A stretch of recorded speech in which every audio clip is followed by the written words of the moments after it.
அஷு பத்தி சொல்லும்போது, அஷு வந்து ஒரு கேங் லீடர். ஆமா, எப்போதும் ஒரு மாசம் ஒரு கூட்டத்தோடய சுத்திட்டு இருப்பான்.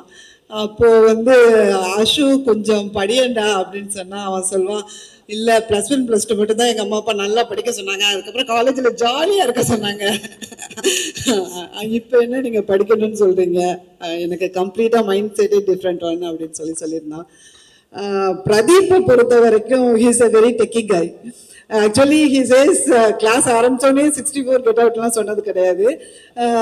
ஐ use to call by roll number, எல்லாரும் அலர்ட்டா இருக்கணும்னு ரேண்டமா ஒரு நம்பர் சொல்லுவேன். அதுல நிறைய நாள் பிரதீப்போட நம்பர் வந்துடும்.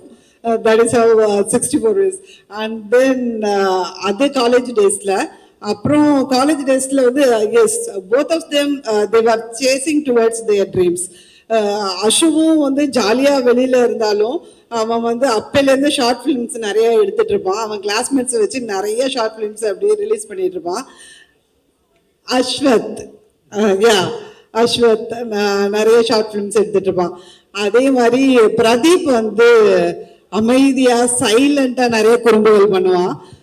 ஃபார் இன்ஸ்டன்ஸ் வந்து ஒரு ஃபைல யாருக்கும் தெரியாம எப்படி கிரிப்ட் பண்ணி ஒழிச்சு வைக்கிறது, அதுல ரகசியமா நிறைய விஷயங்கள் பண்றது, இந்த மாதிரி சீக்ரெட்ஸ் எல்லாம் வந்து ஒரு ஷார்ட் ஃபிலிம் மாதிரி சொல்லிட்டு இருப்பான். And then as I said, he follows his dream.